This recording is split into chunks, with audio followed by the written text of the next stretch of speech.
2006 Mumbai train സ്ഫോടന കേസിലെ 12 പ്രതികളെ വെറുതെ വിട്ട ബോംബെ ഹൈക്കോടതി ഉത്തരവിനെതിരായ ഹർജി സുപ്രീം കോടതി ഇന്ന് പരിഗണിക്കും. മഹാരാഷ്ട്ര സർക്കാരാണ് കോടതിയെ സമീപിച്ചത്. ചീഫ് ജസ്റ്റിസ് അധ്യക്ഷനായ ബെഞ്ചാണ് കേസ് പരിഗണിക്കുക. കേസ് തെളിയിക്കുന്നതിൽ പ്രോസിക്യൂഷൻ പരാജയപ്പെട്ടെന്ന് ചൂണ്ടിക്കാട്ടിയാണ് ഹൈക്കോടതി 12 പേരെ വെറുതെ വിട്ടത്. പി ആർ അരവിന്ദ് വിവരങ്ങൾ നൽകും. അരവിന്ദ്, കേസ് ഇന്നിപ്പോൾ സുപ്രീം കോടതിയിൽ എത്തുകയാണ്. ഹൈക്കോടതി പ്രത്യേകിച്ച് ചൂണ്ടിക്കാണിച്ചത് പ്രോസിക്യൂഷൻ അവർ കുറ്റം ചെയ്തു എന്ന് തെളിയിക്കുന്നതിൽ ദയനീയമായി പരാജയപ്പെട്ടു എന്നുള്ളതാണ്. വധശിക്ഷയ്ക്ക് വിധിക്കപ്പെട്ട അവരടക്കമാണ് കുറ്റവിമുക്തരായത്. ഇന്നിപ്പോൾ സുപ്രീം കോടതി എപ്പോഴായിരിക്കും കേസ് പരിഗണിക്കുക?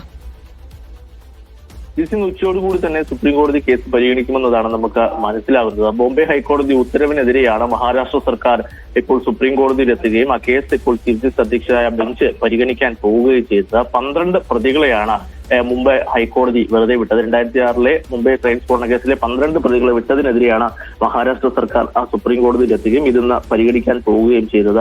ആ കീഴ്ക്കോടതി കേസിൽ വധശിക്ഷയും ജീവപര്യന്തവും ഉൾപ്പെടെ വിധിച്ചവരെയായിരുന്നു മുംബൈ ഹൈക്കോടതി മോചിപ്പിച്ചത്. 5-ാം പ്രതിയുടെ കുറ്റസമ്മതം അവിശ്വസിച്ചതിൽ ഹൈക്കോടതി വളരെ വിചിത്രമായ നിരീക്ഷണമാണ് നടത്തിയെന്ന് സംസ്ഥാന സർക്കാർ ചൂണ്ടിക്കാണിക്കുന്നു. എന്തായാലും എന്ത് തീരുമാനമെന്ന് സുപ്രീം കോടതി എടുക്കും എന്നതാണ് ഏറെ നിർണായകമാകാൻ പോകുന്നത്. കാരണം വലിയ വിമർശനവും അതുപോലെ തന്നെ പ്രതിഷേധവുമാണ് ഇവരെ മോചിപ്പിച്ചതുമായി ബന്ധപ്പെട്ട് ഉയർന്നത്. കൃത്യമായി വാദങ്ങളോ അതുപോലെ തെളിവുകളോ പരിശോധിക്കാതെയാണ് ഹൈക്കോടതി നടപടി അടക്കമുള്ള വിമർശനങ്ങൾ വിവിധ കോണിൽ നിന്ന് ഉയർന്നിരുന്നു. എന്തായാലും ഇന്ന് ഉച്ചയോടുകൂടി തന്നെ കേസ് സുപ്രീം കോടതി പരിഗണിക്കും.